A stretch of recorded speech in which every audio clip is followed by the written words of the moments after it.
Hello dear students, you're welcome to Asia Short Tips. Today I will discuss an interesting topic. So let me get started. প্রিয় শিক্ষার্থীরা, আজকে আমি একটি মজার class নিয়ে হাজির হয়েছি। আমি এই ক্লাসে আলোচনা করব x এর সঠিক উচ্চারণ এবং তার ব্যবহার নিয়ে। আমরা জানি x এর প্রকৃত উচ্চারণ x, এটা কখন হবে? যখন ওয়ার্ডের মাঝে বা শেষে x বসে, সেই ক্ষেত্রে আমরা x উচ্চারণ করব, যেমন বক্স, টেক্সট, নেক্সট এটসেট্রা। এরপর তোমরা লক্ষ্য করছো x এর সমান সমান z বা যা সাউন্ড, এটা কখন হবে? ওয়ার্ডের প্রথমে যদি x বসে, সেই ক্ষেত্রে আমরা যা সাউন্ড উচ্চারণ করব বা বাংলায় বর্গীয় যা সাউন্ড উচ্চারণ করব, যেমন জাইলোফোন, জেরক্স, জিনন এটসেট্রা।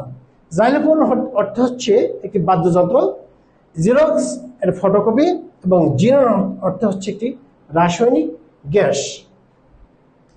এখানে একটি ব্যতিক্রম আছে, অর্থাৎ তোমার ওয়ার্ডের প্রথমে যদি x থাকে এবং এই xটা যদি একাকী ব্যবহৃত হয়, সেক্ষেত্রে x আর হবে না, হবে জ সাউন্ড হবে না, সেখানে x সাউন্ড হবে, যেমন এক্স-রে। তৃতীয়ত যে ওয়ার্ডটি আছে সেটা হচ্ছে x সমান সমান x, অর্থাৎ কখন আমরা x এর উচ্চারণ x করব? যখন কোনো ওয়ার্ডের প্রথমে ex থাকে এবং তারপরে ভাউল লেটার থাকে, সেক্ষেত্রে অবশ্যই আমরা এক্স উচ্চারণ করব, যেমন এক্সাক্ট, এক্সাম, এক্সিস্ট এটসেট্রা। এখানে তোমরা মনে রাখবে এক্স ওয়ার্ডের প্রথমে ex থাকা সত্ত্বেও এবং এরপরে ভাউল থাকা সত্ত্বেও যদি ex এর পরে স্ট্রেস দেওয়া হয়, সেক্ষেত্রে অবশ্যই x হবে না, সে উচ্চারণটি হবে x, যেমন এক্সারসাইজ।